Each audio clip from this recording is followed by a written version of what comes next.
My husband Aaron left me with $300,000 in debt and ran off with his secretary Veronica, leaving me with nothing but foreclosure notices and bankruptcy papers.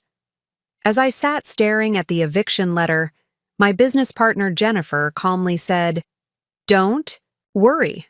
I already started fixing this." 6 months later, I owned his penthouse, his company, and every asset he thought he'd hidden from me. The morning everything fell apart started like any other Tuesday in my comfortable suburban life.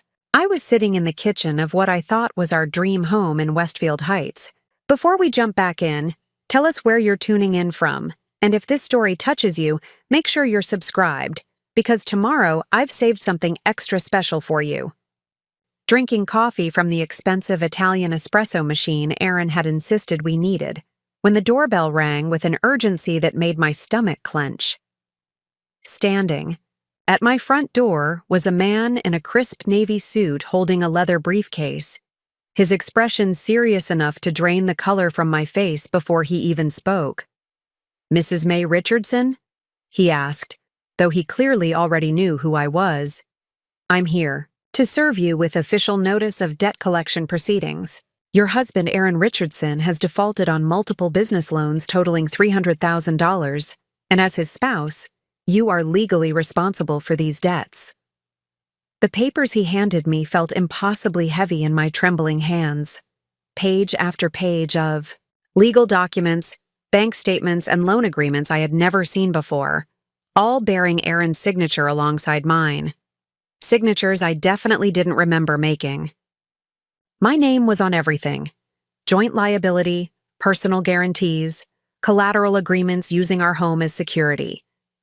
Every single document made it clear that Aaron had somehow made me responsible for debts I knew nothing about. But that wasn't even the worst part. As I stood there trying to process the financial nightmare that had just landed on my doorstep, the debt collector's expression softened slightly, as if he was about to deliver news that would be even more devastating than the money problems. "Ma'am, I'm required to inform you that your husband contacted our office yesterday to notify us of his change of address. He's relocated to Miami with a woman named Veronica Hayes, and he's explicitly stated that he will not be contributing to the resolution of these debts." The world seemed to tilt sideways as his words sank in. Aaron hadn't just left me with crushing debt. He had abandoned me entirely, running off with his secretary to start a new life while leaving me to face the complete destruction of everything we had built together. The man handed me another envelope, this one containing Aaron's forwarding address and a brief note that made my blood run cold. "The business assets have been transferred. You'll need to handle the remaining obligations. I wish you the best." I stumbled back into the house, my legs barely supporting me as the full weight of the betrayal crashed down.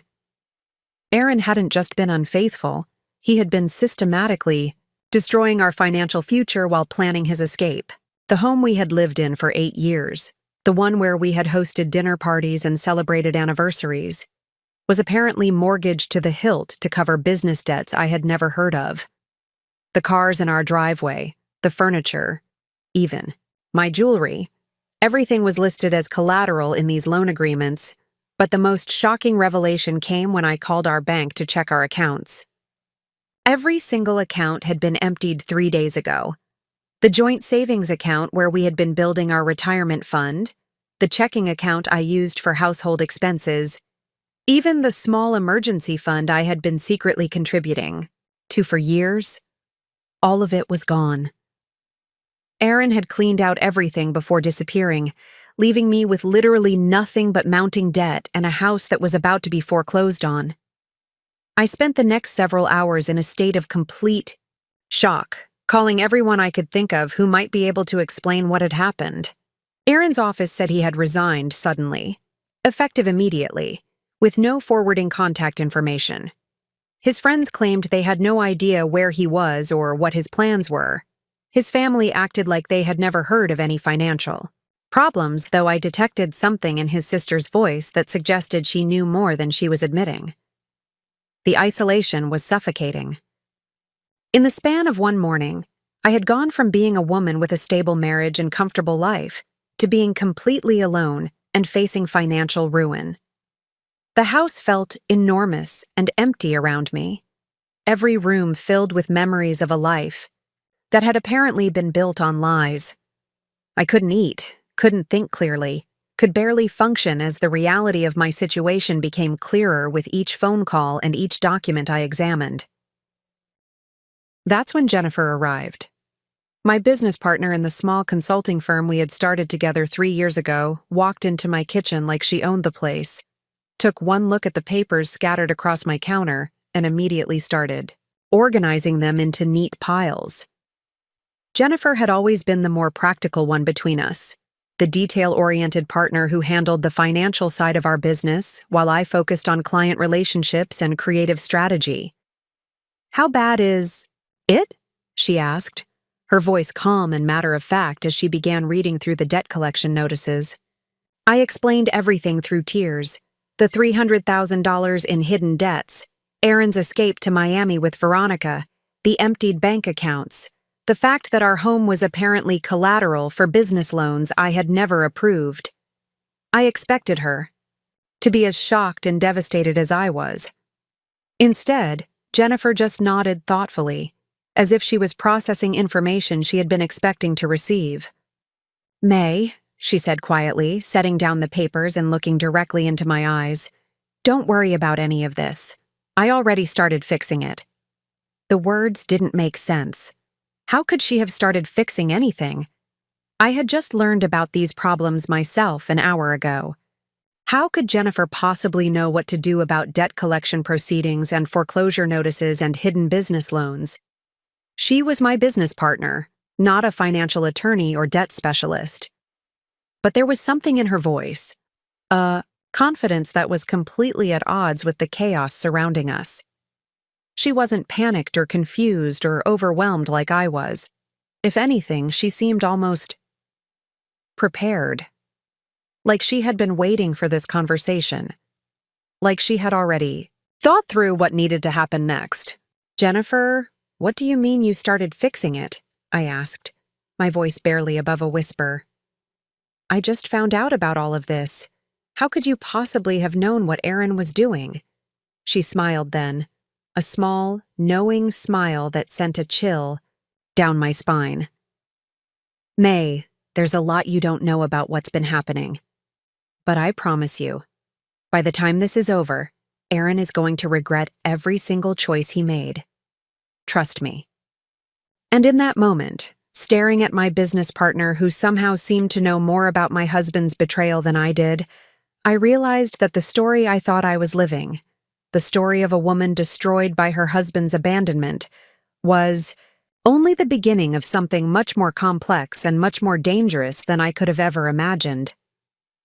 The coffee in my cup had gone cold hours ago, but I couldn't stop staring at Jennifer's face, searching for some explanation of how she could possibly know anything about Aaron's financial schemes.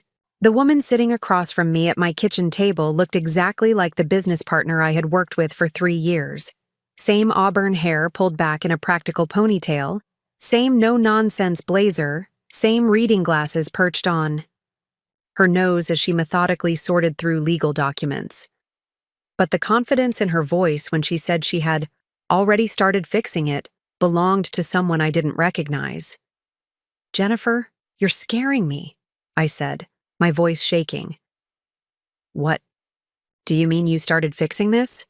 I literally just found out about these debts an hour ago. How could you possibly have known what Aaron was doing behind my back?" She looked up from the foreclosure notice she was examining, her expression unreadable. "May, I need you to stay calm and listen to me carefully. Aaron didn't hide this as well as he thought he did. Some of us have been paying attention." The way she said "some of us" made my stomach clench. Who was us? What kind of network was she talking about? I had always thought Jennifer and I were close friends as well as business partners. We had built our consulting firm from nothing, working late nights in her apartment, celebrating our first major client with cheap champagne, supporting each other through the challenges of running a small business. But the woman sitting in my kitchen seemed to know things about my marriage that I didn't know myself. Preparing and narrating this story took us a lot of time, so if you are enjoying it, subscribe to our channel. It means a lot to us. Now back to the story. "I don't understand," I whispered. "Are you saying you knew Aaron was planning to leave me? You knew about the debt and you didn't tell me?" Jennifer set down the papers and leaned back in her chair, studying my face with an intensity that made me uncomfortable. "May, what would you have done if I had come to you 6 months ago and told you that your husband was having an affair with his secretary and systematically destroying your financial future? Would you have believed me?" The question hit me like a physical blow. 6 months ago, I had been completely convinced that Aaron and I had a solid marriage. Yes, he had been working longer hours, and yes, he had seemed distracted and stressed, but I had attributed that to the pressure of his real estate development business. The idea that he was planning to abandon me with hundreds of thousands of dollars in debt while running off with Veronica would have seemed absolutely ridiculous. "You should have told me," I said, but even as the words left my mouth, I knew Jennifer was right. I wouldn't have believed her. I would have defended Aaron, accused her of being jealous or vindictive, maybe even ended our business partnership over it. The realization that I had been so blind, so naive, so completely trusting of a man who was systematically betraying me, made me feel sick. "I did try to warn you, May. Remember when I suggested we should keep our business finances completely separate from your personal accounts? Remember when I recommended that you get copies of all the loan documents Aaron was asking you to sign? You told me I was being paranoid." The memory came flooding back. 3 months ago, Jennifer had indeed suggested that I should be more careful about the financial documents Aaron brought home for me to sign. She had even offered to have her lawyer friend review some of the paperwork. But Aaron had been so dismissive of her concerns, laughing about how Jennifer didn't understand the real estate business, and I had sided with my husband. I had actually been annoyed with Jennifer for questioning Aaron's judgment. "Oh God," I breathed. "You tried to protect me and I didn't listen." "That's not important now," Jennifer said firmly. "What matters is what we do next. Aaron thinks he's gotten away with something, but he doesn't understand who he's dealing with. He made a very serious mistake when he decided to destroy your life." There was something in her tone that made me look at her more carefully. Jennifer had always been the quieter, more reserved one in our partnership. She handled the books, managed client contracts, dealt with the legal aspects of our business while I focused on presentations and relationship building. But the woman sitting across from me now had an edge I had never seen before. A coldness. That was completely foreign to the Jennifer I thought I knew. "What kind of mistake?" I asked, though I wasn't sure I wanted to hear the answer. Jennifer smiled, and for the first time since she had arrived, she looked genuinely pleased. "Aaron thinks he's dealing with a naive housewife who will crumble under the pressure of debt collection and foreclosure proceedings. He has no idea that his wife's business partner has been documenting every suspicious transaction, every forged signature, every illegal transfer of assets for the past 6 months. My heart started beating faster. "What are you saying? What kind of documentation?" "Bank records showing that Aaron has been transferring money to offshore accounts. Email communications between Aaron and Veronica discussing their plans to relocate assets before abandoning you with the debt. Security camera footage from his office showing him accessing your personal information and forging your signature on loan documents. Phone records proving that he's been coordinating with financial institutions to ensure that you would be held responsible for debts you never agreed to take on." I stared at her in complete shock. The level of preparation and surveillance she was describing was far beyond anything a normal business partner would undertake. This wasn't just Jennifer being cautious or protective. This was someone who had been conducting a systematic investigation of my husband's activities. "Jennifer, how did you get all of this information? Some of what you're describing sounds like espionage." She laughed softly, but there was no humor in it. "May, you're going to learn that there are a lot of things about me that you don't know." Just like there were a lot of things about Aaron that you didn't know. The difference is that my secrets are going to save you, and his secrets were going to destroy you. The kitchen fell silent, except for the ticking of the clock on the wall. I felt like I was looking at a complete stranger, someone who had been hiding in plain sight for 3 years while I built a business and a friendship with her. The documents scattered across my table suddenly seemed less important than the growing realization that everyone in my life had been keeping secrets from me. "Who are you really, Jennifer?" I asked quietly. She stood up and began gathering the papers into a neat stack. "I'm the person who's going to make sure that Aaron pays for every single thing he's done to you. And May? When I'm finished with him, he's going to wish he had never heard your name." I met Aaron Richardson on what I thought was the luckiest day of my life. It was a rainy Thursday evening in October, and I was running late for a networking event downtown, clutching my portfolio and trying to navigate the crowded hotel lobby in heels that were already giving me blisters. I had just started my freelance marketing consulting business 6 months earlier, and these industry events were my lifeline to potential clients. Even though I dreaded the awkward small talk and forced enthusiasm, I was rushing toward the registration table when I collided directly with a man carrying 2 glasses of wine, sending red liquid splashing across his expensive white shirt. I was mortified, stammering apologies while frantically searching my purse for tissues, but Aaron just laughed. Not the polite, strained laugh of someone trying to hide their annoyance, but genuine amusement that made his whole face light up. "Well, this is definitely the most interesting introduction I've had all week," he said, extending his hand despite the wine stain spreading across his chest. "Aaron Richardson, and you just saved me from having to make small talk with my ex-business partner over there." He was charming in a way that felt effortless, the kind of man who could make everyone in a room feel like they were the most fascinating person he had ever met.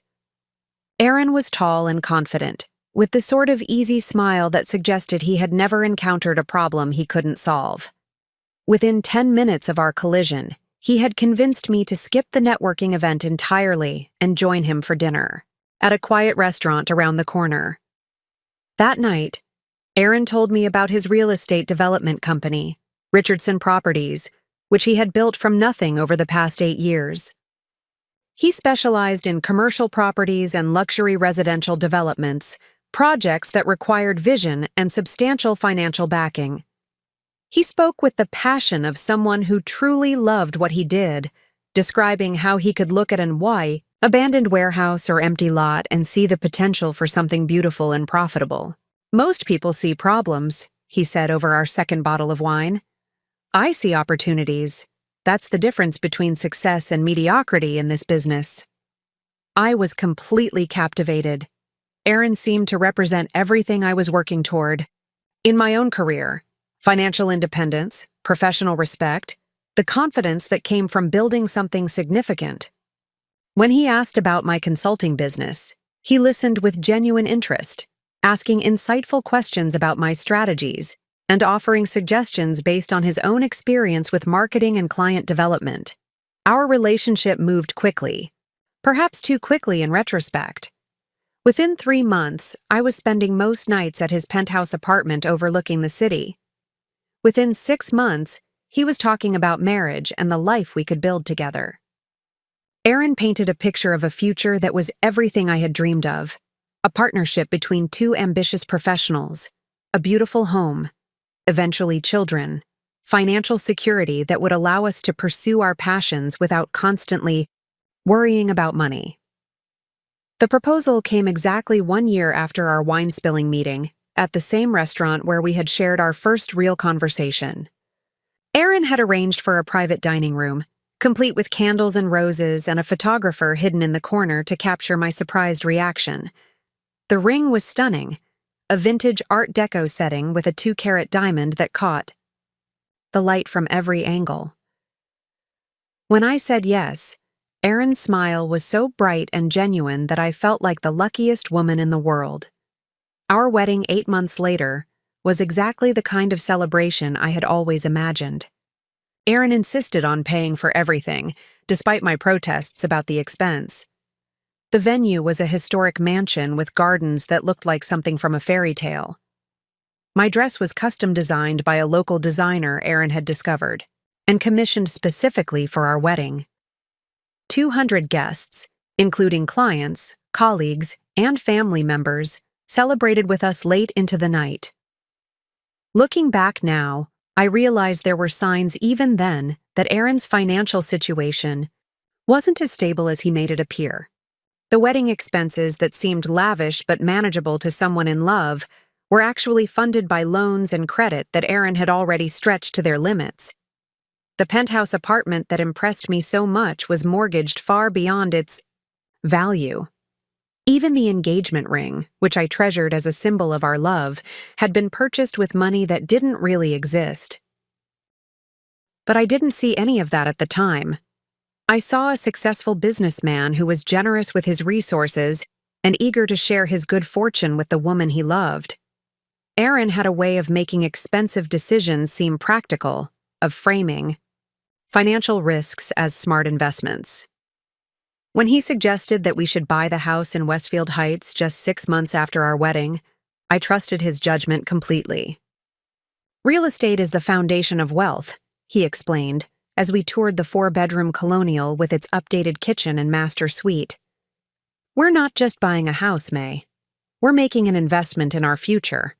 The monthly mortgage payments were higher than I was comfortable with, but Aaron assured me that his business income could easily cover our expenses. He encouraged me to focus on growing my consulting practice without worrying about our household finances. Let me handle the money side of things, he said. You're brilliant at what you do, and I want you to have the freedom to build something amazing. It seemed like the perfect arrangement.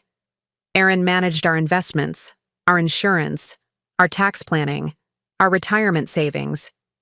I focused on my clients and my business, trusting that my husband was building the financial foundation for our life together. When he occasionally brought home loan documents or investment paperwork for me to sign, I barely glanced at them. Aaron explained everything in terms that sounded reasonable and beneficial, and I had no reason to doubt his expertise. Our life fell into a comfortable routine over the next several years. Aaron would leave early for site visits and client meetings, often not returning until late in the evening. I worked from our home office, taking calls with clients and developing marketing strategies for small businesses throughout the region. We hosted dinner parties for Aaron's business associates, took weekend trips to wine country, talked about starting a family once our careers were more established. I thought we were building something solid and lasting together. I thought Aaron's long hours and frequent stress were the natural result of growing a successful business. I thought the occasional tension in our conversations about money was just the normal adjustment period of two independent people learning to share their financial lives. I had no idea that Aaron was systematically destroying our future while pretending to build it. What unsettled me most about Jennifer's behavior wasn't what she was saying. It was how she was saying it.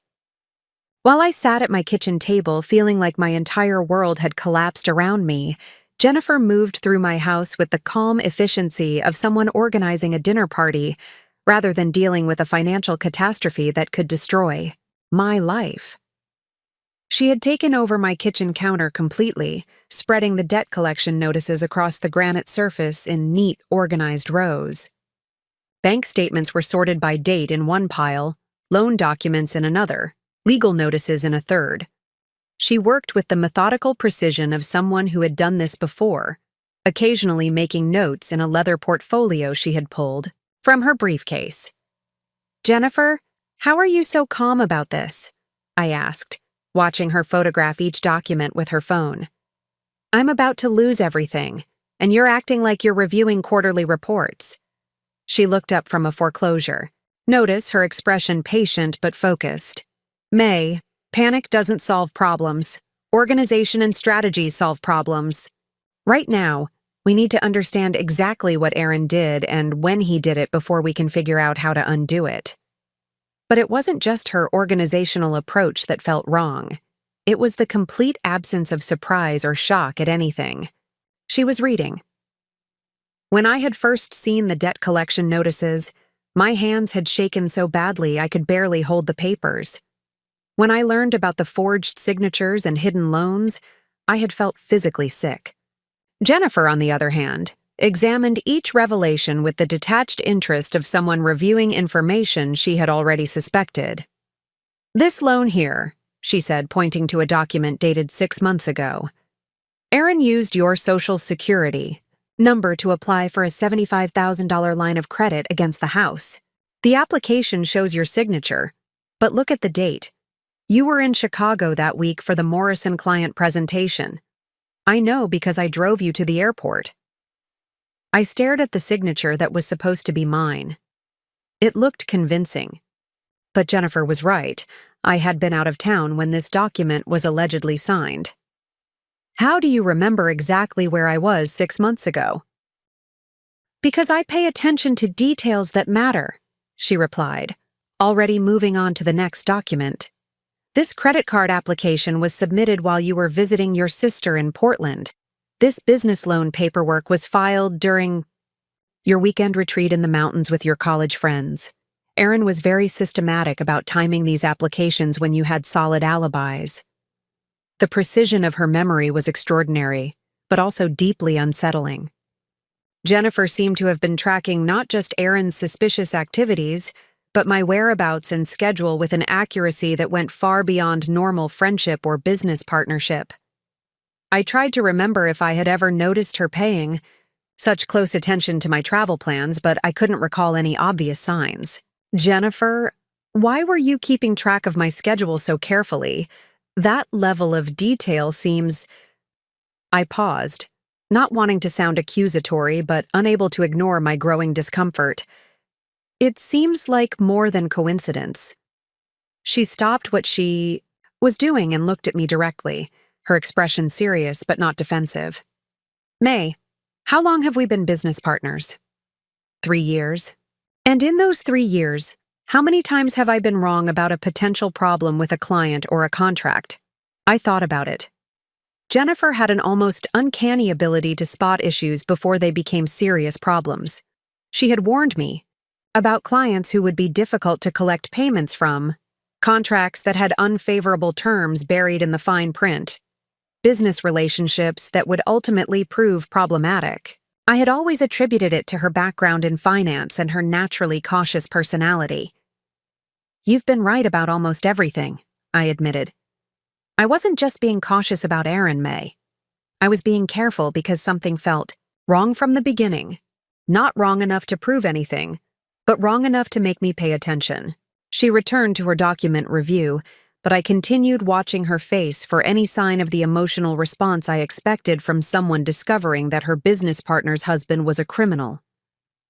Jennifer's expression remained focused and analytical, as if she were solving a complex but impersonal puzzle, rather than dealing with a situation that would fundamentally alter the life of someone she claimed to care about.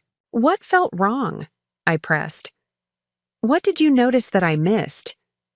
Jennifer set down the papers and leaned back in her chair, considering her words carefully. "Aaron asked too many questions about our business finances. Not obvious questions, but subtle inquiries about our client base, our revenue streams, our banking relationships. At first, I thought he was just being a supportive spouse, interested in your success, but the questions became more specific over time." "What kind of specific questions?" "He wanted to know which clients paid the largest invoices, how we structured our contracts, whether we had any major projects that would generate significant cash flow. He also seemed very interested in our business insurance policies and whether we had any assets that could serve as collateral for expansion loans." I felt a chill run down my spine. "You think he was planning to involve our business in his schemes?" "I think Aaron was looking for every possible source of money he could access through you.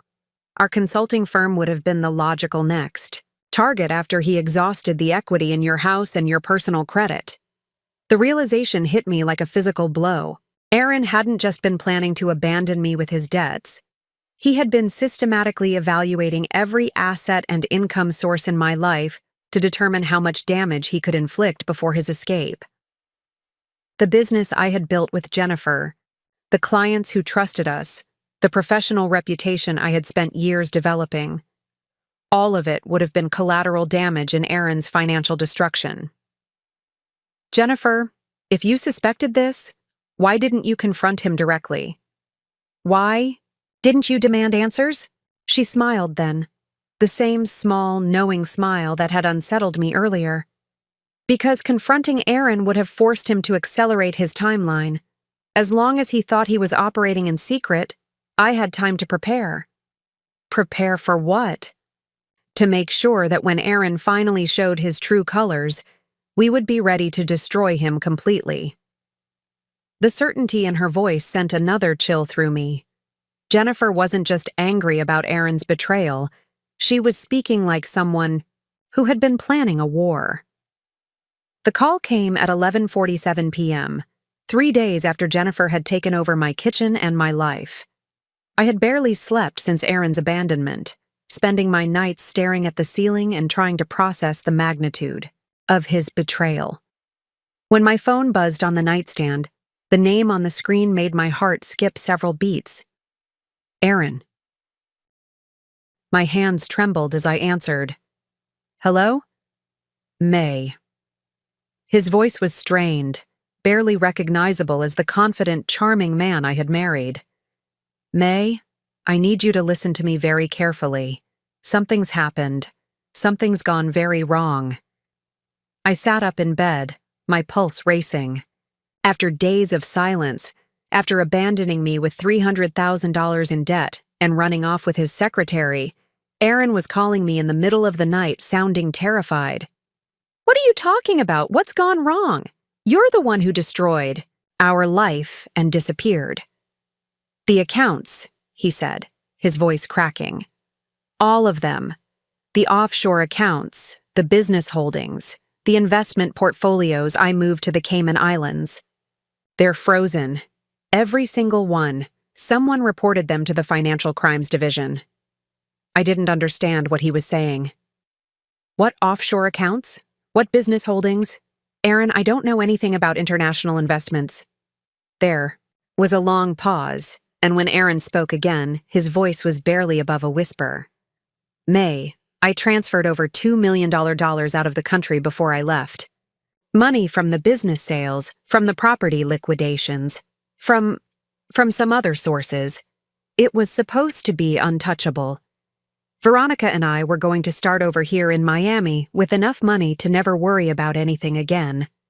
The number hit me like a physical blow. $2 million. While I had been sitting in our empty house trying to figure out how to pay for groceries, Aaron had been living in Miami with access to $2 million that he had somehow stolen and hidden offshore. The scope of his betrayal was so much larger than I had even imagined. You stole $2 million? I managed to say. It wasn't stealing, Aaron said quickly, though his tone suggested he didn't believe his own words. It was money from business. Transactions, asset sales, legitimate deals. I just structured things so that the money would be protected from the debt collectors and the bankruptcy proceedings. Protected from the creditors you left me to deal with, I said, anger finally cutting through my shock. Protected while I lose our house and our cars and everything we built together. May, that's not important right now. What's important is that someone accessed my financial records. Someone with sophisticated knowledge of international banking and money laundering laws. Someone who knew exactly which agencies to contact and what evidence to provide. This wasn't a random investigation or a routine audit. Someone deliberately targeted me. Something about his panic triggered a memory. Jennifer's calm confidence, her mysterious knowledge of Aaron's activities, her promise that she had already started fixing our situation. Aaron, when exactly were these accounts frozen? Yesterday morning. The bank called to inform me that all transactions had been suspended pending a federal investigation into suspicious money transfers. May, I'm in serious trouble here. These aren't just civil penalties we're talking about. If they can prove that I used fraudulent documents or moved money illegally, I could be looking at federal charges. I thought about Jennifer sitting in my kitchen, methodically photographing documents and taking notes in her leather portfolio. I thought about her claim that she had been documenting Aaron's activities for months, collecting evidence of forged signatures and illegal asset transfers. "Aaron, who exactly reported you to the Financial Crimes Division?" "I don't know," he said, his voice rising with panic. "The bank won't give me details about who initiated the investigation.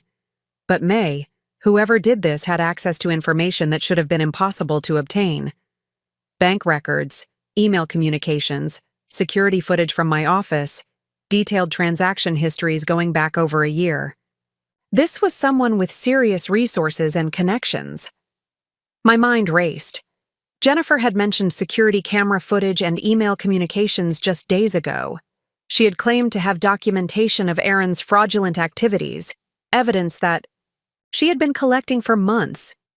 But the level of access she would have needed to gather that information and then successfully coordinate an international financial investigation was far beyond anything I could have imagined from my business partner. "Aaron, I need to ask you something, and I need you to answer me honestly. Have you ever heard of anyone named Jennifer investigating your business activities?" The silence on the other end of the line stretched for so long that I thought the call had been disconnected. When Aaron finally spoke, his voice was filled with a fear that was deeper than anything I had heard from him yet. "May, how do you know that name?" "Jennifer who?" "Jennifer Walsh, my business partner. The woman I started the consulting firm with 3 years ago. Aaron, you've met her dozens of times. She's been to our house for dinner parties. She was at our wedding." Another long silence, and then Aaron said something that made my blood run cold. "May, I've never met anyone named Jennifer Walsh. I've never heard you mention a business partner by that name. The woman you introduced to me as your business partner was named Amelia Chen. She was quiet, Asian, worked in accounting. I remember her because Veronica didn't like her." The world seemed to tilt sideways. "Aaron, that's impossible. Jennifer and I have been working together for 3 years. You've had conversations with her. She recommended the lawyer who reviewed our business contracts. She helped us plan the expansion strategy for the consulting firm. May, I'm telling you, I have never met a woman named Jennifer Walsh. And if she's been investigating my business activities, if she's the one who reported my accounts to the federal authorities, then you need to understand something very important. You're not dealing with a business partner who is trying to protect you. You're dealing with someone who has been running a long-term operation specifically designed to destroy me." My hands were shaking so badly I could barely hold the phone. "What are you saying?" "I'm saying that whoever Jennifer Walsh really is, she's not your friend. And if she had enough information to freeze $2 million in offshore accounts and trigger a federal investigation, then she's not just some consultant who got suspicious about her business partner's husband. She's a professional, May. And you need to get away from her right now."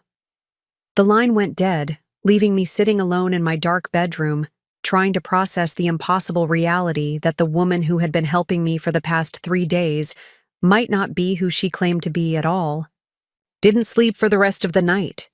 Aaron's words echoed in my mind like a broken record. I've never met a woman named Jennifer Walsh. It was impossible. It had to be impossible. Aaron was panicking, confused, maybe even lying to manipulate me into helping him somehow. But as I lay in the darkness, fragments of memories began surfacing that I had never questioned before. Jennifer always met our clients at their offices, never at ours. She handled all the contracts and financial paperwork, always insisting that she preferred to work with the legal details herself. When we attended networking events together, she had a habit of stepping away whenever someone wanted to take group photos. She paid for our office rent and business expenses through her own accounts, claiming it was easier for tax purposes. Most unsettling of all, I realized I had never actually seen Jennifer and Aaron in the same room having a conversation.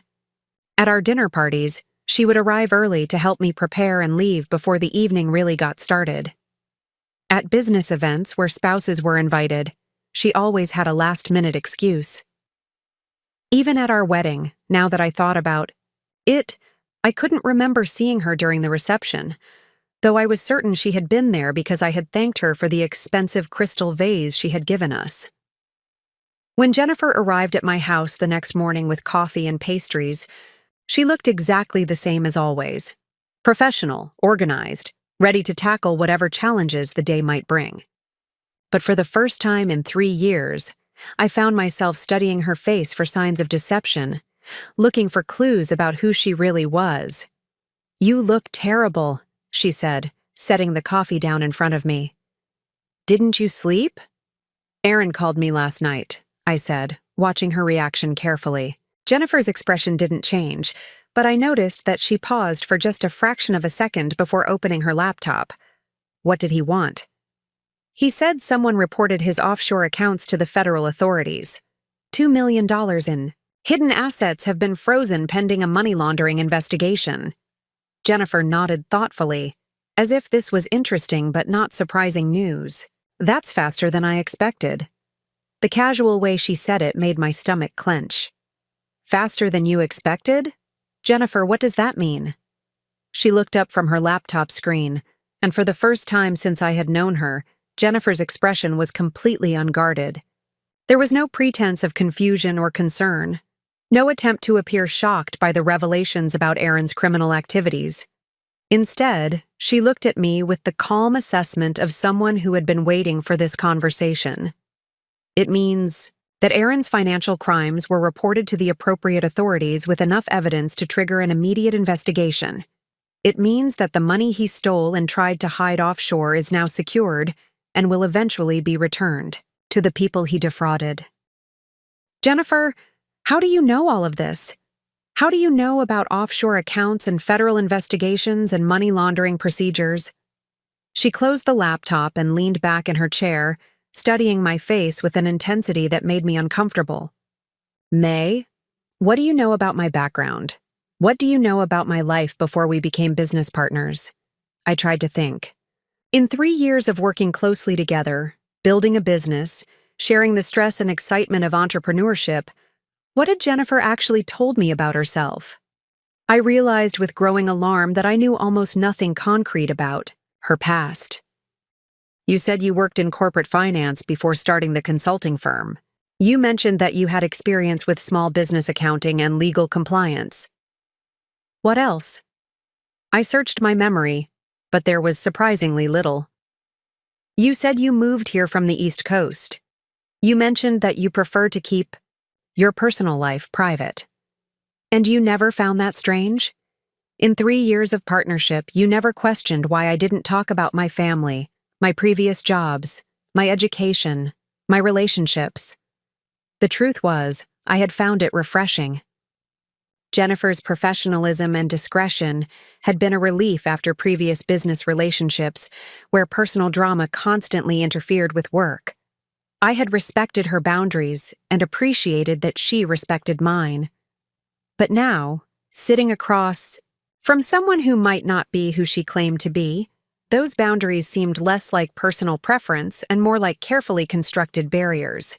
"Jennifer, I need you to tell me who you really are."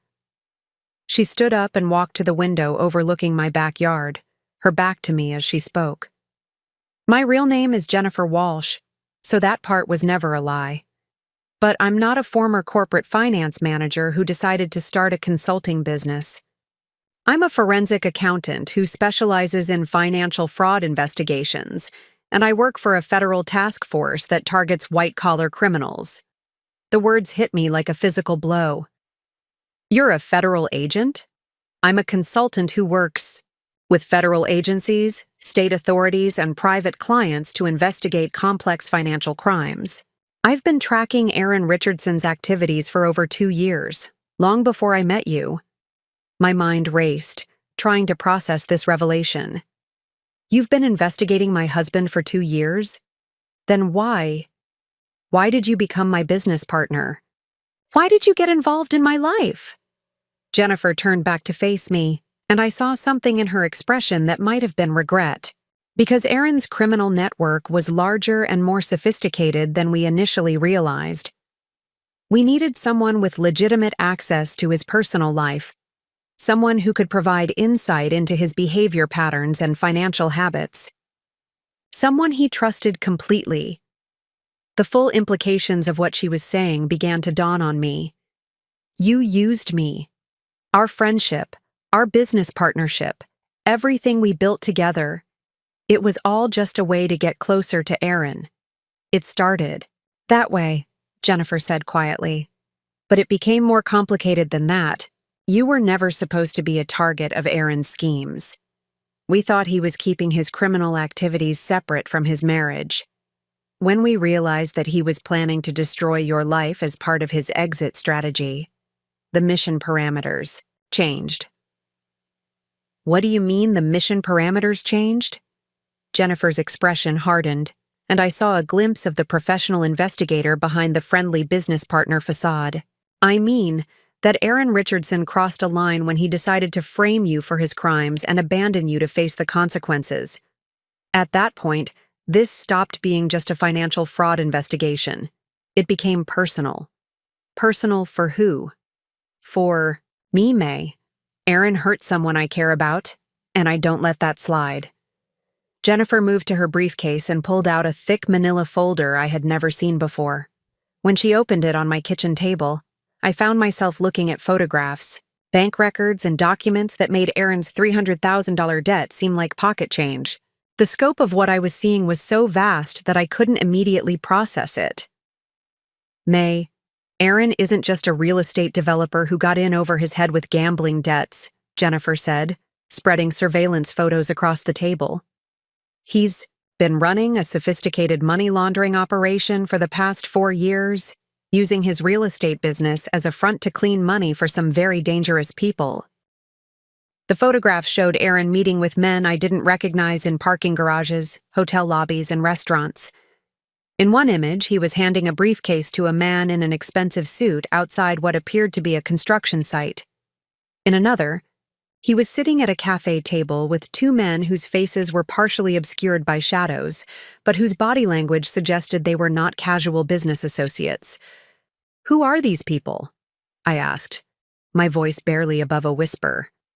Drug dealers, arms traffickers, human trafficking operations. Aaron's real estate company has been purchasing properties with dirty money, renovating them with inflated budgets that allow for cash kickbacks, and then selling them to create clean investment returns for criminal organizations, Jennifer pointed to a bank statement showing a series of large deposits and withdrawals. This property here in downtown, Aaron purchased it for $800,000 using money from a drug trafficking ring. He spent $1.2 million on renovations, but the actual construction costs were only $400,000. The extra $800,000 went back to the criminal organization as profit sharing from a legitimate real estate investment. I stared at the numbers, trying to understand how the man I had shared a bed with for years could have been involved in something so complex and dangerous. Jennifer, are you saying that our house, our lifestyle, everything we had was built on money from drug dealers and criminals? Not just built on it, May. Aaron's been using your identity, your credit, your legitimate business reputation to make his money laundering operation appear more credible. Banks were more willing to approve loans and financing when Aaron could present himself as a stable married man with a successful wife who had her own consulting business. The revelation hit me like a physical blow. I hadn't just been an unknowing victim of Aaron's financial schemes. I had been an unwitting accomplice, providing legitimacy and credibility that allowed him to clean millions of dollars in criminal proceeds. Jennifer spread out a detailed organizational chart that looked like something from a federal law enforcement briefing. The Chen organization that I mentioned earlier, they're not just running human trafficking operations. They control a network of businesses across 3 states that includes massage parlors, restaurants, import companies, and construction firms. Aaron's real estate company was a crucial part of their money laundering infrastructure. She pointed to photographs of businesses I recognized from around the city.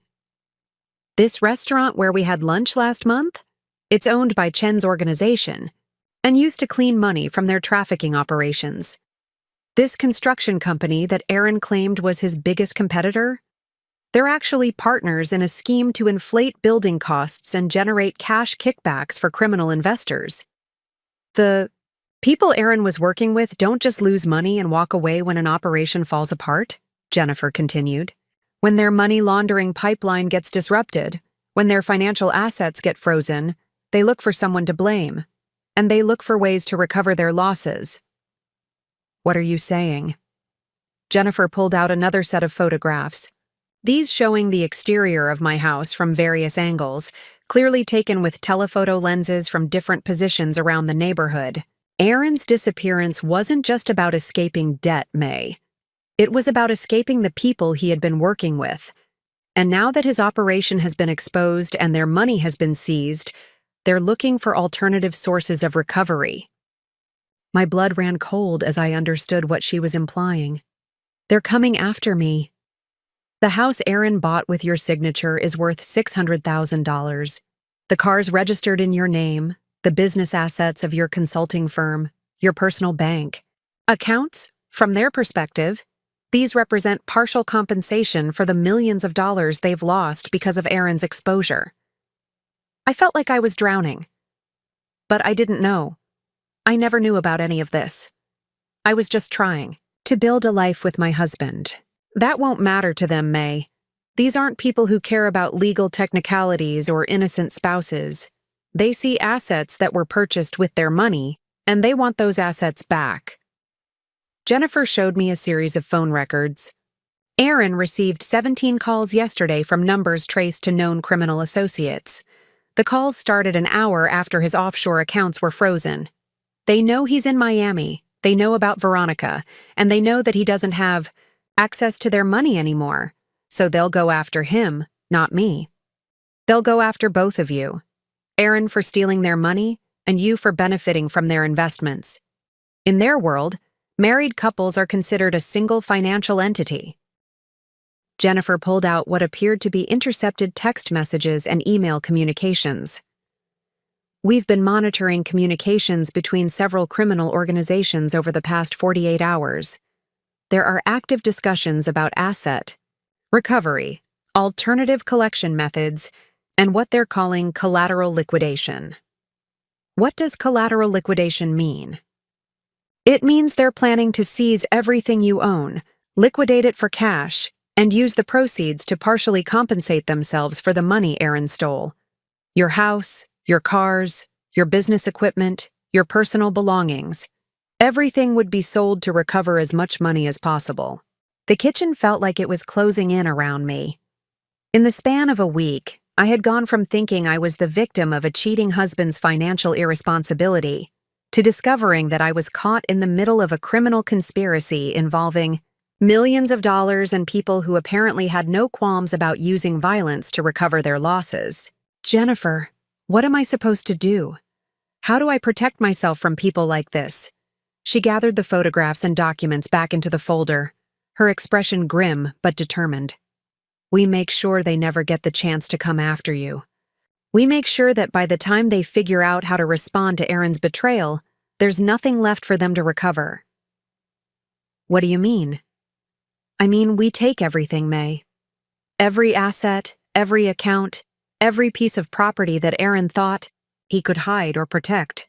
We expose his entire network, freeze every dollar he has access to, and make sure that when his criminal associates come looking for compensation, Aaron Richardson has absolutely nothing left to give them. Jennifer's phone buzzed with what appeared to be an urgent message. She read it quickly, her expression growing even more serious. May, we're running out of time faster than I anticipated. Intelligence suggests that Chen's organization is planning to make direct contact with you within the next 72 hours. Direct contact? What kind of direct contact? The kind that involves making demands and threatening consequences if those demands aren't met. They're not going to send lawyers or debt collectors, May. They're going to send people who specialize in persuasion through intimidation. I felt my hands start to shake again. How is this possible? How did my life become a crime thriller?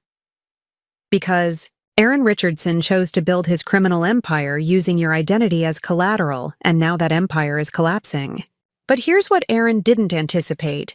He left behind enough evidence for us to take everything he thought he had secured, and we're going to use that evidence to make sure his criminal associates understand that pursuing you would be a very expensive mistake. How do we do that? Jennifer stood up and began packing her materials with the efficiency of someone preparing for a complex operation. We make them an offer they can't refuse, May. We give them Aaron's head on a platter, along with complete documentation of his crimes and evidence that will help them recover at least some of their losses through legitimate legal channels. In exchange, they leave you alone permanently. And if they refuse the offer, then we make sure they understand that going after you means going to war with federal law enforcement agencies that now have enough evidence to destroy their entire criminal network. As Jennifer prepared to leave, I realized that the next phase of this nightmare was about to begin, and that everything I thought I understood about my situation was about to change again. I sat in my empty living room at 3 a.m, surrounded by the remnants of a life that had never been real. Jennifer had left hours earlier, taking her files and photographs with her, but the images were burned into my memory. Aaron passing briefcases to strangers, bank records showing millions of dollars moving through accounts I had never heard of. Surveillance photos of our house taken by people whose faces I couldn't see. The worst part wasn't the money or even the danger. It was the complete dissolution of everything I had believed about myself. For 3 years, I had thought I was a successful small business owner, building a consulting firm with a trusted partner. For 5 years before that, I had thought I was a loving wife, supporting her husband's legitimate real estate business. But Jennifer's revelations had stripped away every layer of that identity, leaving me staring at the truth. I had been a pawn in someone else's game from the very beginning. I picked up the wedding photo from the mantelpiece, the one where Aaron and I were cutting the cake while our guests applauded around us. We looked so happy, so genuinely in love. But now I couldn't look at Aaron's smile without wondering what he had been thinking in that moment. Had he already been planning to use me as cover for his criminal activities? Had he married me because he loved me? Or because a wife with a clean record and legitimate business would make his money laundering operation more credible? The questions were eating me alive because I realized I would probably never know the answers. The man in the photograph, the man I had fallen in love with and trusted with my future, might never have existed at all. Every conversation we had shared about our dreams and goals, every intimate moment where he had talked about building a life together, every time he had told me he loved me, all of it was now suspect. I thought about the early days of our relationship, when Aaron had seemed so interested in my business plans and financial situation. I had been flattered by his attention, impressed that such a successful man would take my small consulting firm seriously. Now I understood that his questions hadn't been about supporting my dreams. They had been about evaluating my usefulness as a legitimate front for his criminal activities. The house felt enormous and threatening around me. Every piece of furniture, every appliance, every decoration had been purchased with money that came from sources I couldn't even fully comprehend. I was sitting in a living room that had been bought with proceeds from drug trafficking, eating off dishes that had been paid for with money from human trafficking operations. The thought made me physically sick. I walked through each room, trying to remember when we had purchased different items, wondering which ones had been bought with legitimate money and which ones were tainted by criminal proceeds. The expensive coffee machine that Aaron had insisted we needed, had that been purchased with money from drug dealers? The artwork on our walls, the custom furniture, the designer clothes in my closet, how much of our lifestyle had been funded by the suffering of other people? But underneath the nausea and betrayal was something else. Rage. Pure, burning fury at Aaron for what he had done to me, at myself for being so trusting and naive, and at the entire situation that had turned my life into a lie. I had worked so hard to build something legitimate and honest, only to discover that I had been used as camouflage for activities that destroyed other people's lives. The anger was almost a relief after days of feeling helpless and confused. For the first time since Jennifer had revealed Aaron's true nature, I felt something other than victimhood. I felt like someone who had been wronged and who had the right to fight back. I started making a list of everything I could remember about Aaron's business activities, every conversation that had seemed odd at the time, but that I had dismissed. The late-night phone calls he claimed were from clients in different time zones. The business trips that seemed to involve more cash transactions than typical real estate deals. The way he always insisted on handling our taxes and financial planning personally, never letting me see the complete picture of our assets and liabilities. There had been signs, I realized. Subtle indicators that something wasn't quite right about Aaron's business operations. But I had been so focused on building my own career, so trusting of the man I loved, that I had ignored my instincts and accepted his explanations without question. I remembered a conversation from 6 months ago when Aaron had come home late, from what he claimed was a client dinner. He had seemed agitated, distracted, and when I asked about his evening, he had given me vague answers about difficult negotiations and demanding investors. At the time, I had attributed his mood to work stress. Now I wondered if he had been meeting with criminal associates, discussing money laundering transactions that were putting our entire life at risk. The realization that I had been complicit in my own deception was almost harder to bear than Aaron's betrayal. I was supposed to be an intelligent, independent woman who could recognize when something was wrong. But I had been so blinded by love and trust that I had handed over control of my financial life to someone who was systematically destroying it. I thought about all the dinner parties we had hosted, all the business associates Aaron had introduced, me too, all the conversations where I had played the role of the supportive wife, discussing our shared dreams and goals. How many of those people had been criminals? How many of those conversations had been about illegal activities that I was too naive to recognize? The photographs Jennifer had shown me flashed through my mind, Aaron shaking hands with human traffickers, exchanging briefcases with drug dealers, conducting business in parking garages and hotel lobbies like something from a crime movie. The man in those photographs was a stranger to me, someone I had never seen before despite sharing a home with him for years. I pulled out my phone and scrolled through old text messages from Aaron, looking for clues I might have missed. Working late again tonight, important client meeting. Have to travel to San Diego for a few days. Big project opportunity. Sorry dinner will be cold, complicated negotiations. How many of those messages had been lies? How many of those absences had been criminal meetings rather than legitimate business? As the sun began to rise outside my kitchen window, I made a decision that felt like stepping off a cliff into unknown territory. I wasn't going to be a victim anymore. I wasn't going to sit in this house waiting for criminal organizations to come after me for crimes I didn't commit. I wasn't going to let Aaron disappear into his new life in Miami while leaving me to face the consequences of his choices. Jennifer had offered to help me take everything Aaron had hidden, to expose his criminal network and protect me from the people he had been working with. At the time, I had been too overwhelmed to fully understand what she was proposing. But now, sitting in the ruins of my former life, I understood that revenge wasn't just an option. It was survival. Aaron had declared war on my future when he decided to use me as collateral damage in his criminal escape plan. Now it was time to fight back with everything I had. He had taught me that trust was a luxury I could no longer afford, that the people closest to us could be the most dangerous enemies, and that sometimes the only way to protect yourself was to destroy the people who threatened you. I wasn't the naive, trusting woman Aaron had married.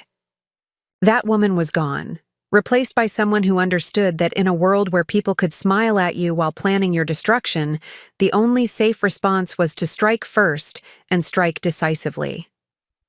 Aaron Richardson was about to learn that abandoning his wife had been the biggest mistake of his criminal career. By 7 a.m., I had made my decision. When Jennifer arrived with coffee and her ever-present briefcase, I was waiting for her at the kitchen table with a yellow legal pad covered in notes and questions. "I want to see everything," I said before she could even sit down. "Every file, every photograph, every piece of evidence you've collected about Aaron's activities, and I want to understand exactly how we're going to destroy him." Jennifer studied my face for a moment, and I saw what might have been approval in her expression. "Are you sure you're ready for this, May?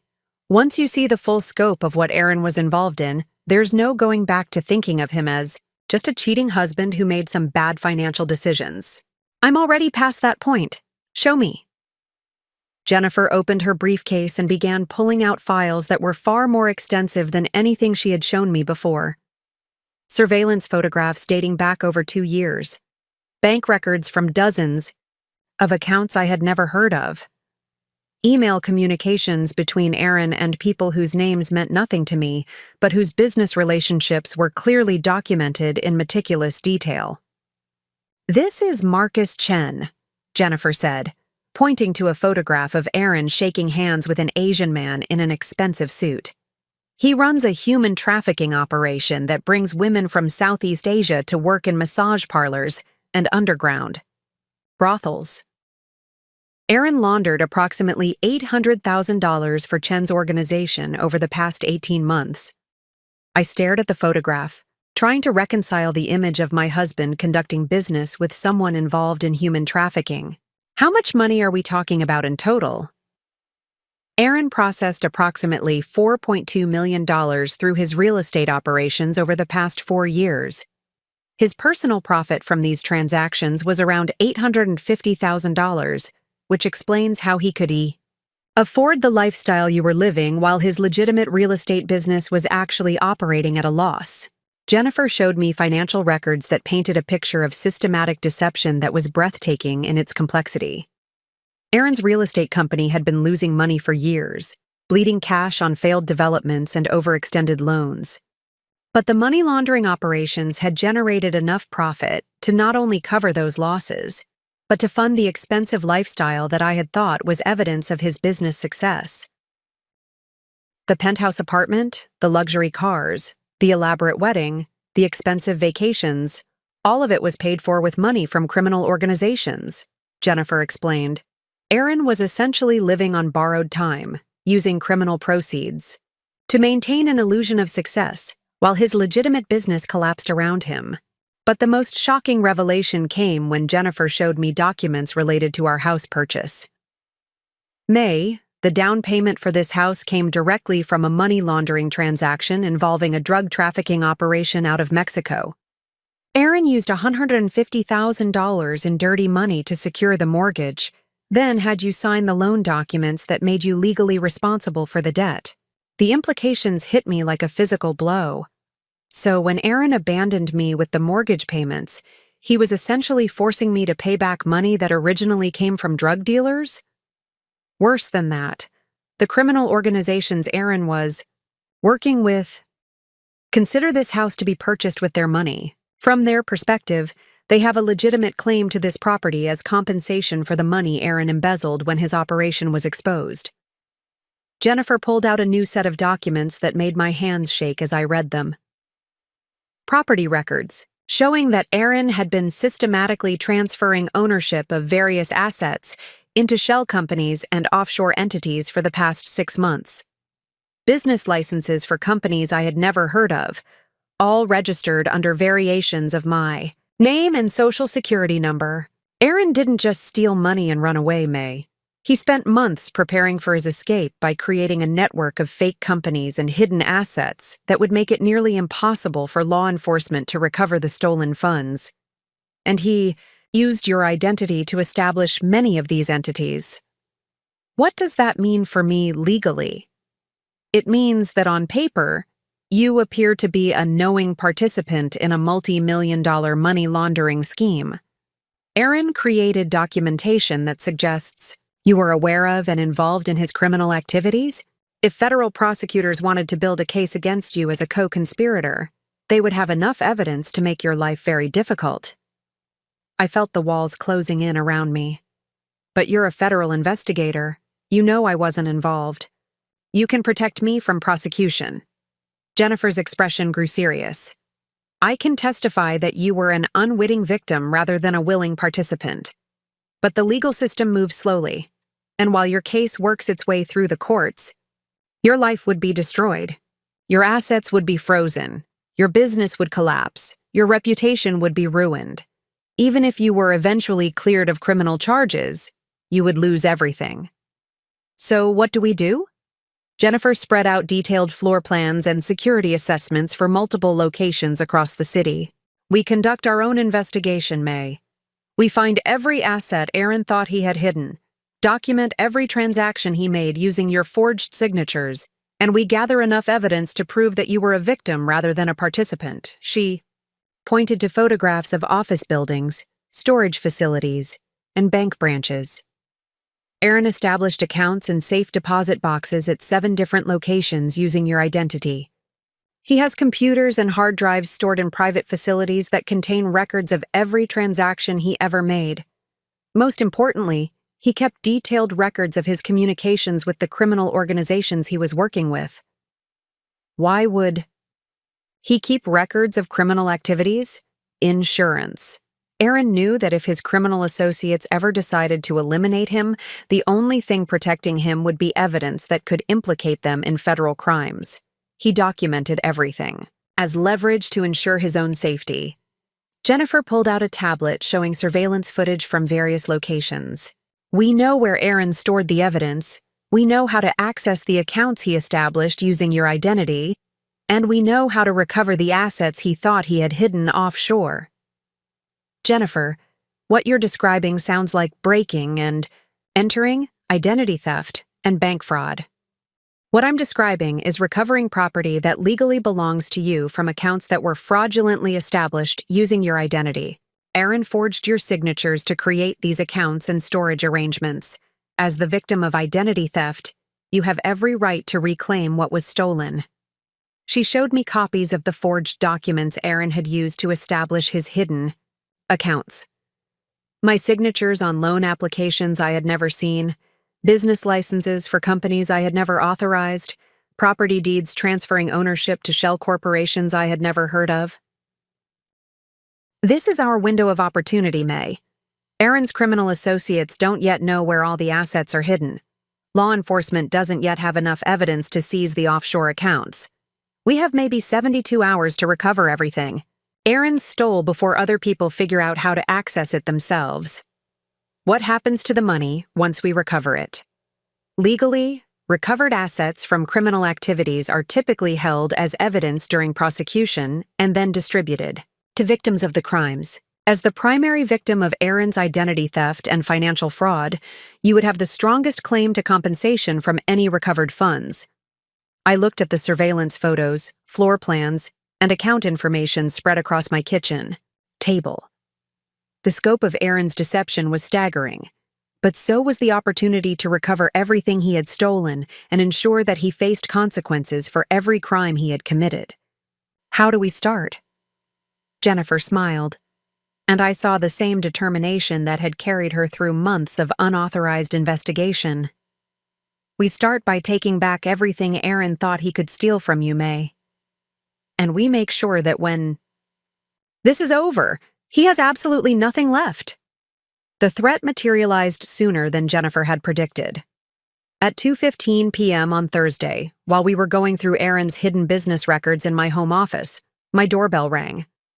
Through the front window, I could see 2 men in dark suits standing on my porch, their posture suggesting they weren't here for a friendly conversation. "Don't answer it," Jennifer said immediately, moving to the window to get a better look at our visitors. "Those aren't federal agents or debt collectors."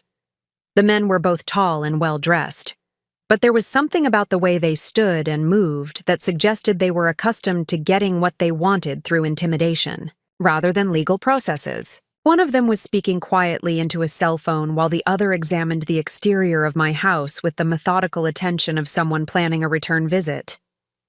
"Who are they?" I whispered, though I was already afraid I knew the answer. "Representatives of Aaron's former business partners. They're here to assess what assets might be available for recovery. Jennifer pulled out her own phone and began taking photographs of the men through the window. The tall one on the left is Casper Molina. He works for the Chen organization I showed you earlier. The other one is Jason Voss. He's muscle for a drug trafficking ring that Aaron laundered money for last year. My blood ran cold. These weren't lawyers or investigators. These were the actual criminals that Aaron had been working with. And they were standing on my front porch evaluating my home like it was merchandise they intended to collect. The doorbell rang again, followed by a firm knock that suggested they weren't planning to leave without some kind of response. Jennifer grabbed my arm and pulled me away from the window. "We're going out the back door right now," she said, already moving toward the kitchen. "These people don't make social calls, and they're not here to negotiate payment plans." "But this is my house," I protested, even as I followed her toward the rear of the building. "I can't just run away from my own home." "May, these are the people who traffic human beings and distribute drugs for a living. Your legal ownership of this house means nothing to them. If they think this property represents partial compensation for the money Aaron stole, they will take it by whatever means necessary." We slipped out through the back door and made our way to Jennifer's car, which was parked in the alley behind my house. As we drove away, I could see the two men walking around the perimeter of my property, taking photographs and making notes. One of them was trying the handle on my back gate. "Where are we going?" I asked, my hands shaking as the reality of the situation sank in. "Jennifer, I can't just abandon everything I own. My clothes, my personal belongings, my business records. Everything I need is in that house. We're going to a safe location where we can work without interruption," Jennifer replied, her voice calm despite the circumstances. "And May, you need to understand that your personal belongings are the least of your concerns right now. Those men weren't just looking at your house. They were evaluating how difficult it would be to take possession of it." She drove us to a nondescript office building downtown, using a keycard to access an underground parking garage. The elevator required another keycard to reach the 8th floor, where Jennifer led me through a series of security doors to an office that looked more like a command center than a typical workplace. Multiple computer screens displayed financial data, surveillance footage, and what appeared to be real-time tracking information. The walls were covered with photographs, maps, and organizational charts that detailed criminal networks across multiple states. This wasn't just an investigation into Aaron's activities. This was the headquarters for a major law enforcement operation. "Jennifer, what is this place?" "Regional headquarters for the Financial Crimes Task Force. This is where we coordinate investigations into money laundering operations, organized crime financial networks, and white-collar criminal conspiracies." She gestured to a conference room where several other people were working at computers and examining documents. "Aaron's case is part of a much larger investigation into criminal money laundering on the West Coast." A man in his 50s approached us, his expression serious but professional. "Jennifer, I assume this is Mrs. Richardson? We need to brief her on the current threat assessment." "May, this is Agent Evans, my supervisor." "Agent Evans, May Richardson has agreed to cooperate fully with our investigation into her husband's criminal activities." Agent Evans led us to a conference table where files and photographs were already laid out. "Mrs. Richardson, we've been monitoring communications between several criminal organizations that were using your husband's services. As of this morning, there are active discussions about recovering assets through what they're calling alternative collection methods." "What does that mean?" I asked, though I was afraid I already knew. "It means they've identified you as a target for kidnapping, extortion, or direct seizure of property. These organizations have lost millions of dollars because of your husband's exposure, and they view you as a legitimate source of compensation." The room seemed to spin around me.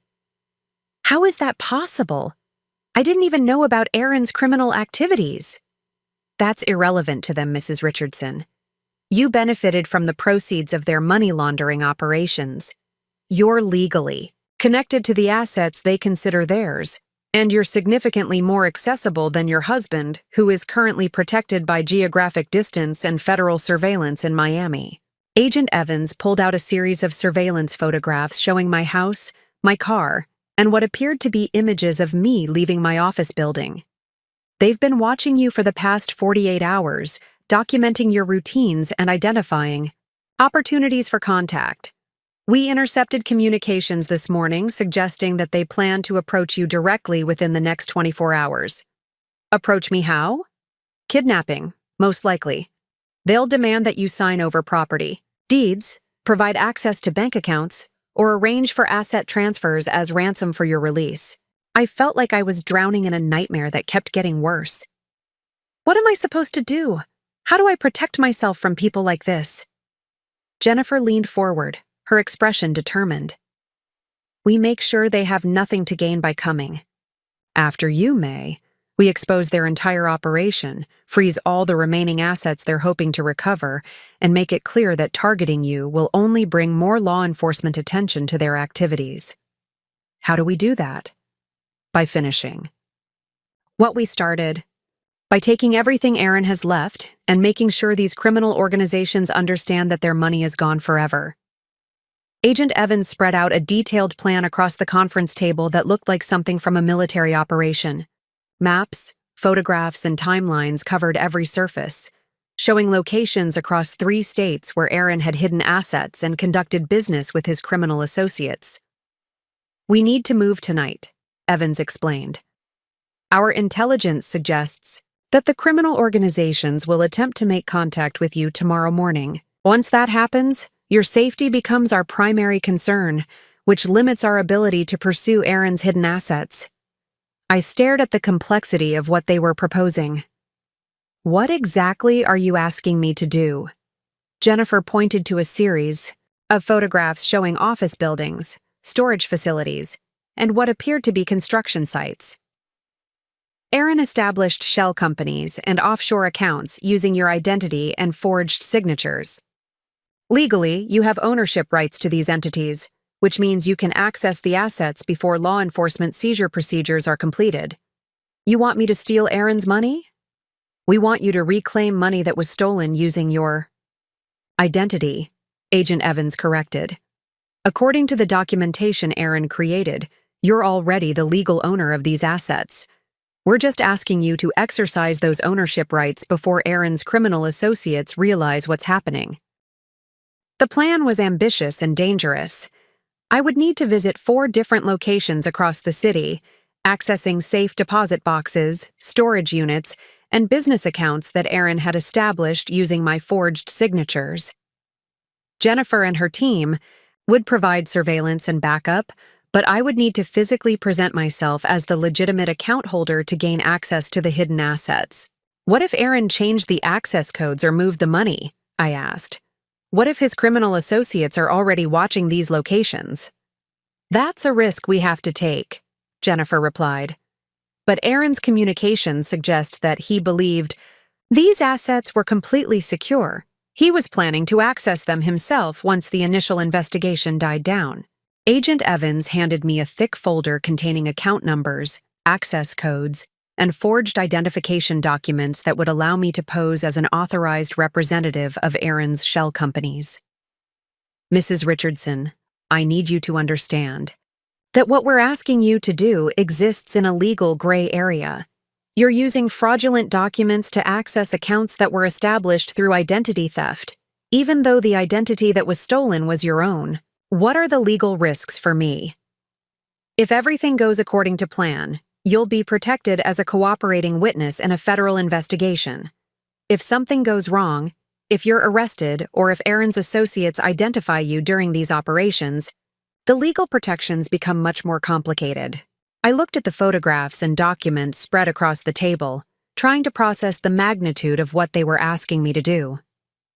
6 months ago, I had been a small business owner worried about quarterly tax payments and client retention. Now I was being asked to conduct what amounted to a coordinated heist against my own husband's criminal network. How much money are we talking about? Jennifer consulted a spreadsheet on her laptop. Conservative estimates suggest that Aaron has approximately $1.3 million in accessible assets across these various accounts and storage facilities. The actual amount could be significantly higher if he's been more successful at hiding money than our investigation has uncovered. The number was staggering. While I had been sitting in my empty house trying to figure out how to pay for groceries, Aaron had been living in Miami with access to over $1 million in hidden assets. And if we recover this money, what happens to it? Legally, the money will need to be held as evidence while the criminal cases are resolved, Agent Evans explained. But as the victim of identity theft and financial fraud, you would have a legitimate claim to compensation for the damages you've suffered. I stood up and walked to the window overlooking the city. Somewhere out there, Aaron was living comfortably in Miami with his secretary, probably congratulating himself on his successful escape. Meanwhile, I was hiding in a federal task force headquarters, planning to raid the very assets he thought he had secured for his new life. The irony wasn't lost on me.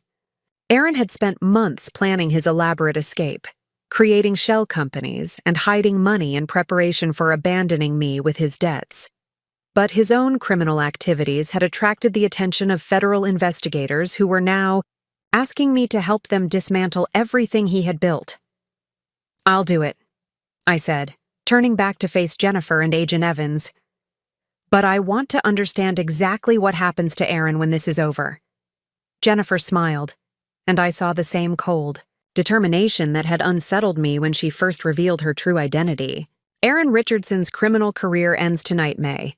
When we're finished, he'll have no money, no assets, no criminal contacts willing to work with him, and a federal indictment that will follow him wherever he tries to run." "What about Veronica?" "Veronica. Hayes has been receiving and spending money that she knew came from criminal activities. She's going to discover very quickly that being Aaron's girlfriend makes her an accessory to money laundering and conspiracy charges." Agent Evans began gathering the documents and photographs. "Mrs. Richardson, we need to move within the next 2 hours. Are you prepared to do this?" I thought about the men who had been standing on my front porch, evaluating my house like it was property they intended to steal. I thought about the months of lies and deception, the forged signatures and hidden debts, the complete destruction of everything I had thought was real about my life. "I'm ready," I said. "Let's take everything." He has. The first location was a high-end storage facility in the financial district, the kind of place where wealthy people kept valuable items they didn't want in their homes. Jennifer had coached me on how to act. Confident but not nervous, businesslike, but not suspicious. I approached the front desk with Aaron's forged documents, my heart pounding so hard I was certain the security guard could hear it. "I need to access Unit 247, I said, handing over the identification that showed me as the authorized representative of Richardson Holdings, LLC. "I believe the account is current." The guard checked his computer and nodded. "Yes, ma'am. The unit was paid through the end of the year. I'll need to see your access code." I provided the numbers Jennifer had given me, and within minutes I was standing in front of a storage unit that contained 3 large safety deposit boxes and what appeared to be several computers and hard drives. Inside the first box, I found nearly $200,000 in cash, bundled in neat stacks and labeled with dates and transaction codes. But it was the contents of the second box that made me realize the true scope of what Aaron had been doing. Photographs of high-ranking government officials at private meetings with known criminals. Audio recordings of conversations that clearly involved bribery and corruption. Documents that suggested Aaron's money laundering operation was just one, part of a much larger criminal network that included elected officials, law enforcement personnel, and federal judges. I was photographing everything with the camera Jennifer had given me when my phone buzzed with a text message from an unknown number. "Stop what you're doing and walk away, or your business partner dies tonight." My hand started shaking as I read the message. They knew where I was. They knew what I was doing. And they had Jennifer. I called the number immediately, my voice trembling as someone answered on the first ring. Who is this? Where is Jennifer? Mrs. Richardson, you need to listen very carefully. The voice was calm and professional, with a slight accent I couldn't identify. Your federal agent friend is currently in our custody. She's unharmed, but her continued safety depends on your immediate cooperation. What do you want? We want you to stop interfering with business that doesn't concern you. We want you to return all documents and recordings you've taken from that storage facility. And we want you to provide us with the access codes for the remaining locations where your husband stored our money. I was trapped in a storage unit with evidence of massive government corruption, while criminals held the federal agent who had been trying to protect me. The situation had escalated far beyond anything I could have imagined. How do I know Jennifer is alive? You don't. But you'll know she's dead if you don't follow our instructions exactly. You have 30 minutes to return to your house. Come. Alone, bring everything you've taken, and be prepared to provide us with complete access to your husband's hidden assets. The line went dead, leaving me alone with the most damaging evidence I had ever seen. But as I stood there trying to decide what to do, I heard a sound that made my blood run cold. Footsteps in the hallway outside the storage unit. Someone was coming, and I was trapped with nowhere to run.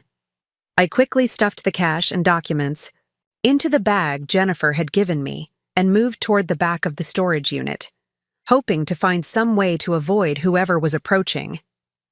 But when the footsteps stopped directly outside my unit, I realized that hiding was pointless. May? Jennifer's voice called softly from the hallway. May, are you in there? I couldn't believe what I was hearing. Jennifer, how did you get here? They said they had kidnapped you. Jennifer appeared in the doorway of the storage unit, and for the first time since I had known her, she looked genuinely surprised. Who said they kidnapped me? I've been monitoring your progress from the surveillance van. What are you talking about? I showed her the text message on my phone, and Jennifer's expression immediately shifted from confusion to alarm.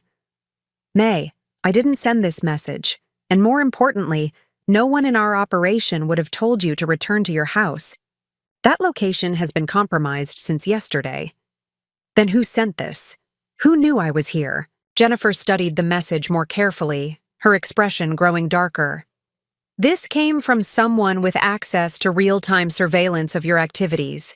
Someone who knew exactly where you were and what you were doing at the precise moment.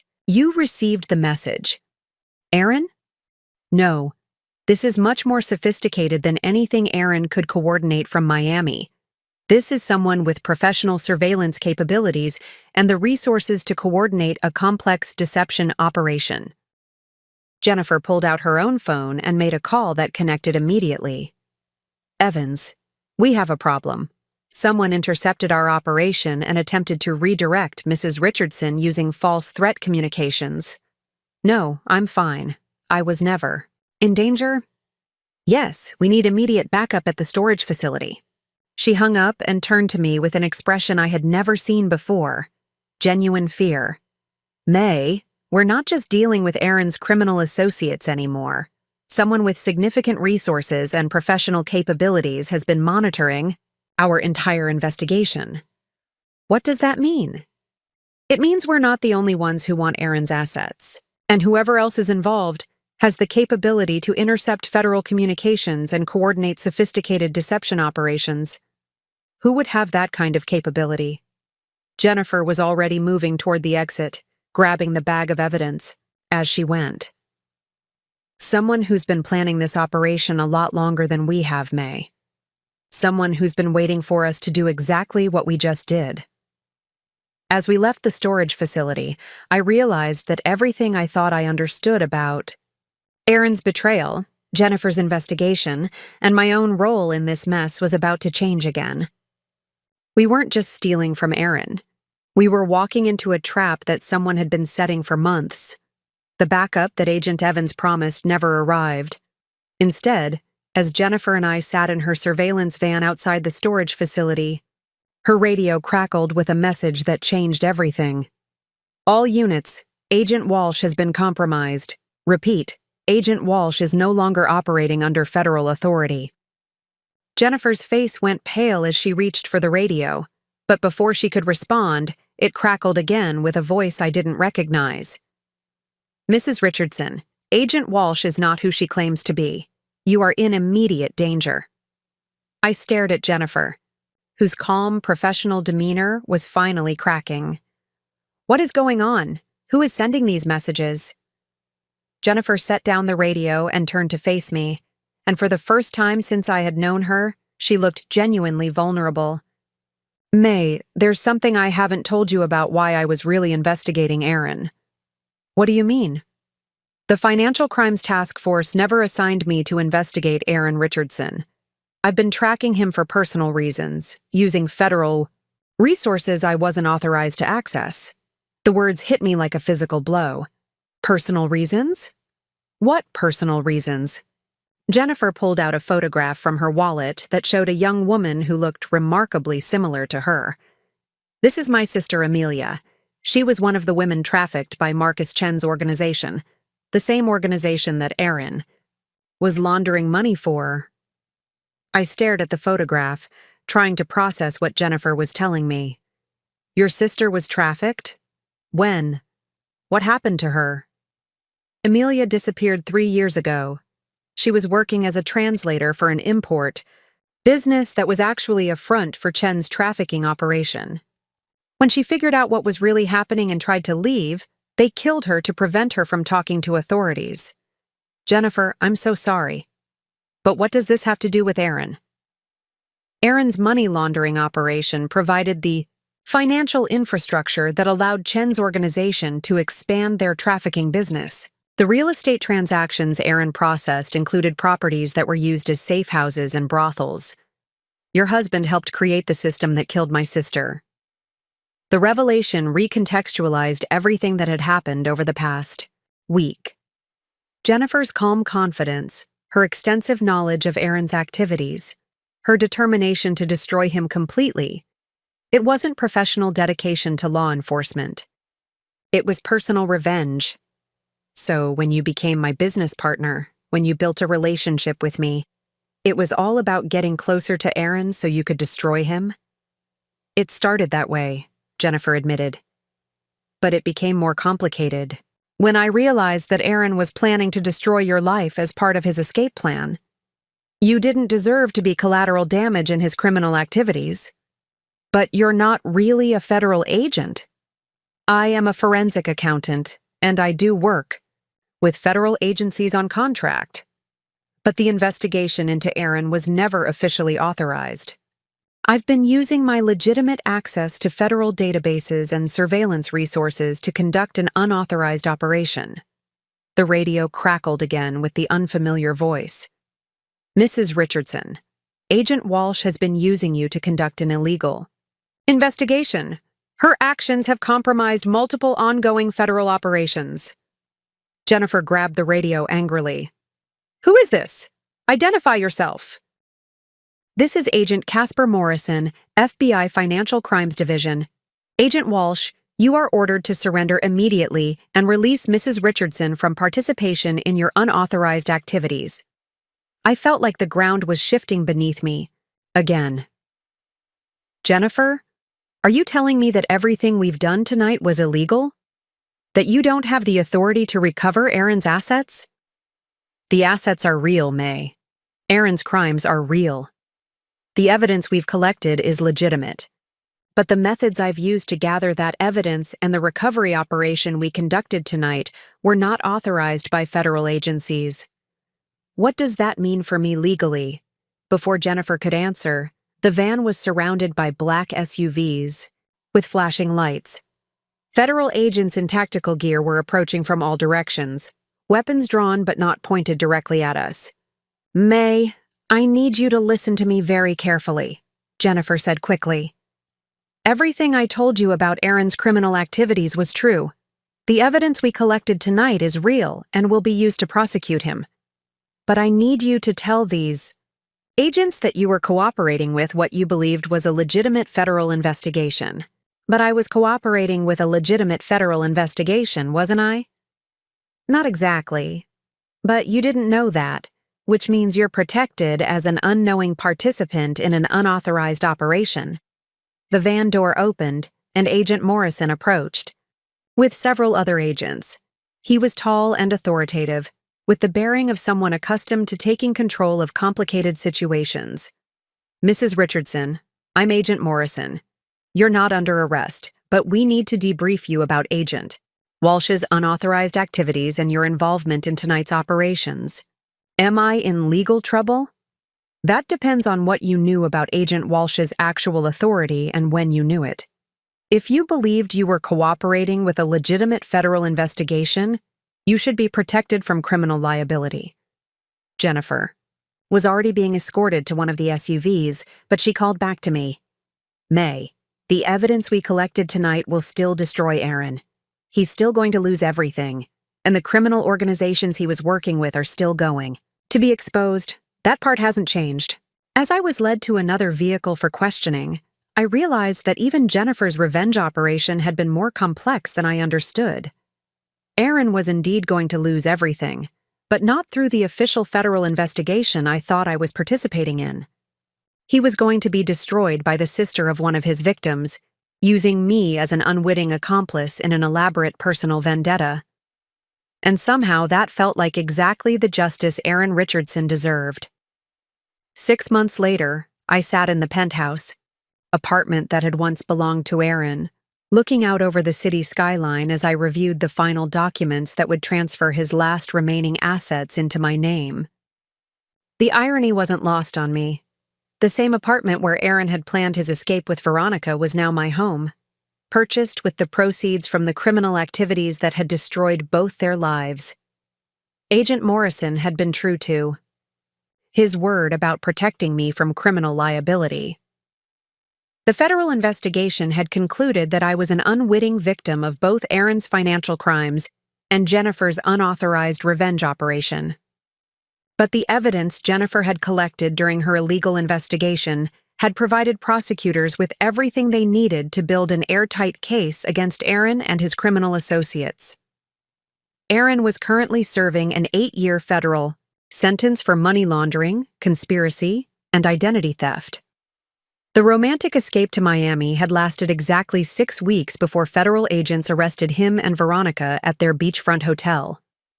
Veronica was serving her own 3-year sentence for conspiracy and money laundering, her dreams of a wealthy new life replaced by the reality of a federal prison cell. The criminal organizations Aaron had been working with were systematically dismantled through coordinated federal and state investigations. Marcus Chen, the human trafficking kingpin whose organization had killed Jennifer's sister, was sentenced to life in prison without parole. The other criminals Aaron had laundered money for received sentences ranging from 15 to 25 years. But perhaps the most satisfying outcome was the financial devastation Aaron faced, even after his criminal sentence was complete. Every asset he had tried to hide, every offshore account he thought was secure, every shell company he had created using my forged signatures, all of it had been seized and transferred to me as compensation for the identity theft and financial fraud he had committed. The house in Westfield Heights that he had mortgaged to fund his criminal activities was now mine, free and clear. The luxury cars he had purchased with dirty money were sold, with the proceeds used to pay off the last of the legitimate debts he had left me with. Even his real estate company, once it was cleared of criminal taint, became part of my business portfolio. Jennifer's fate had been more complicated. The FBI had terminated her consulting contracts and referred her case to federal prosecutors for conducting an unauthorized investigation. But the evidence she had collected was so valuable to multiple ongoing criminal cases that prosecutors offered her a plea agreement, probation and community service in exchange for her full cooperation with official investigations. She had accepted the deal and was now working as a legitimate federal consultant again, though under much closer supervision. We still talked occasionally, our conversations awkward but genuine. She had achieved her goal of destroying the criminal network that killed her sister, but the cost had been her career and her freedom to operate as she had before. "I don't regret it," she had told me during our last conversation. Amelia deserved justice, and Aaron's victims deserved to see him lose everything. The methods were questionable, but the results were exactly what needed to happen. I understood her perspective, even as I struggled with the knowledge that I had been manipulated by someone I trusted. Jennifer's revenge had ultimately saved me from Aaron's betrayal, but it had also made me question my judgment about everyone in my life. The consulting business Jennifer and I had built together was thriving under my sole ownership. The clients we had developed were loyal and profitable, and the skills I had learned about financial analysis and fraud detection during Jennifer's investigation had made me surprisingly effective at helping other small businesses protect themselves from financial crimes. I had also started a foundation to help victims of financial fraud and identity theft, using part of Aaron's recovered assets to provide legal assistance and financial counseling to people who had been victimized by schemes similar to what Aaron had perpetrated. It felt like a way to transform the damage Aaron had caused into something that could help others avoid similar devastation. But the most significant change was internal. The naive trust I had once placed in the people closest to me was gone, replaced by a careful, analytical approach to relationships and business dealings. I verified everything, questioned every financial document, and maintained independent access to all aspects of my financial life. Some might call it paranoia, but I preferred to think of it as education. Aaron had taught me that the people we trust most completely are often the ones with the greatest opportunity to betray us. Jennifer had taught me that even people with good intentions can manipulate us for their own purposes. Both lessons had been painful, but invaluable. The woman who had cried over debt collection notices in her empty kitchen 6 months ago was gone, replaced by someone who understood that financial security required constant vigilance and that trust was a luxury that had to be earned rather than given freely. I raised my coffee cup in a toast to the city spread out below me. To Aaron Richardson, I said aloud, who taught me that the best revenge is living well with everything he thought he could take from me. The view from his former penthouse was spectacular, and it was all mine. The call came on a Tuesday morning, exactly 6 months and 3 days after Aaron's sentencing. I was in my new office, the one I had established in the penthouse that overlooked the same city where Aaron had once conducted his criminal meetings, when my phone rang with a number I didn't recognize. Ms. Richardson? The voice was unfamiliar, professional, with a slight accent that made me immediately cautious. My name is Evan Blackwood. I represent certain business interests that were affected by your former husband's legal difficulties. I felt the familiar chill that had become my automatic response to unexpected calls from strangers. What kind of business interests, Mr. Blackwood? The kind that prefer to resolve financial discrepancies through private negotiation rather than public legal proceedings. I believe you recovered certain assets that may not have been entirely your husband's to lose. My hand tightened on the phone. Despite all the federal investigations, despite Aaron's imprisonment and the dismantling of his criminal network, there were still people out there who believed they had legitimate claims to the money I had recovered. Mr. Blackwood, every asset I recovered was legally transferred to me as compensation for identity theft and financial fraud.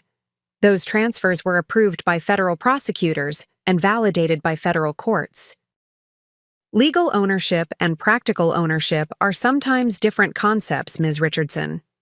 Some of my clients invested substantial resources in your former husband's business ventures with the expectation of specific returns.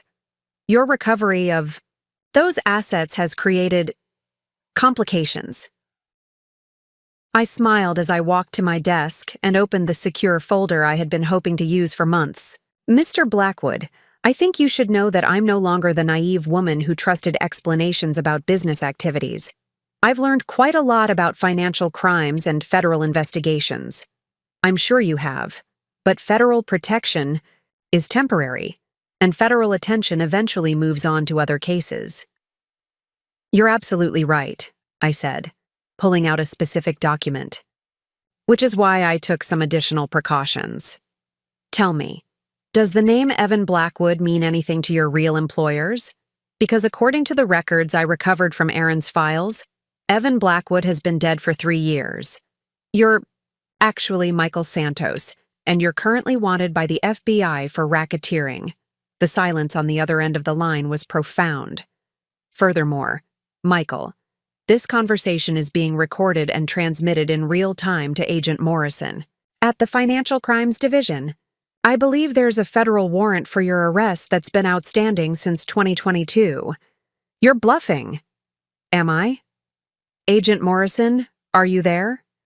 A new voice came on the line, one I recognized immediately. Mr. Santos, this is Agent Morrison. You're under arrest. Federal agents are currently surrounding your location.